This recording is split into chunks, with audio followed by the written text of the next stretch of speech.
সদস্য হতে পারবে।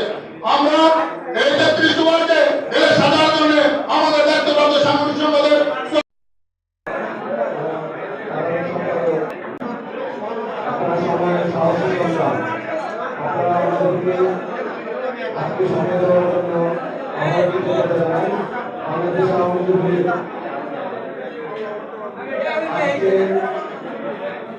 কেন্দ্রীয় কর্মসূচি হিসাবে সমগ্র বাংলাদেশে মহানগর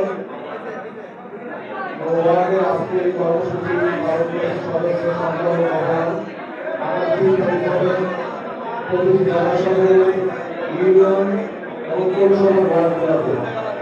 তারপর আমরা বিভিন্ন কর্মসূচিও চলমান আমাদের রংপুর বিভাগীয় সকল জেলা উপজেলা রংপুর বিভাগে একটি বড় আকারের কর্মশালা করব।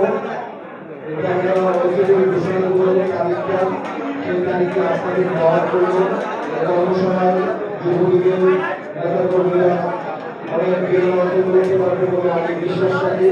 সবাইকে আবারও আমাদের পাশে থাকার জন্য আমাদের পাশে থাকতে দেখা সাক্ষাৎ না হলে তাহলে ভালোবাসা জন্মে ওই অনেকে বলছে না মূল্যায়ন হবে না, হয় না মূল্যায়ন হবে। তো তাই ওই প্রসঙ্গে আমি যাবো না। আমাদের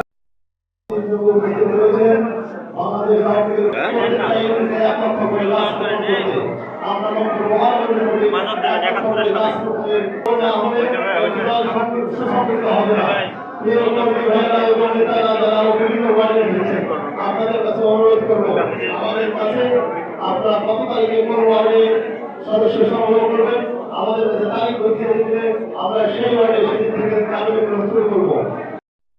বাঙালির অধিকার আদায়, বাঙালির প্রতিষ্ঠা, বাঙালির উন্নয়ন, বাঙালির মাথা বোধহয় সহযোগী রাখবে না, রাজু লাগছে রাজু থেকে শুরু করে শেষ পর্যন্ত আপনাদের বক্তব্য অত্যন্ত গঠনমূলক এবং দৃঢ়দীপ্ত অন্যদের গুরুত্ব দেই, ভালোবাসে।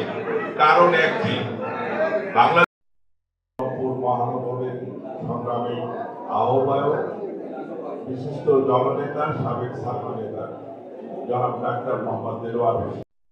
আমরা আমাদের যে নেতা থেকে জানিয়ে দিতে চাই বাংলাদেশ আওয়ামী লীগের রংপুর মহানগর জেলার সৃষ্টি থেকে যতগুলো কর্মসূচি আপনারা দিয়েছেন তা অপরাধ করে পালন করেছেন তার দৃষ্টি মহানগর আওয়ামী লীগের নেতৃত্ব বলতে পারবে।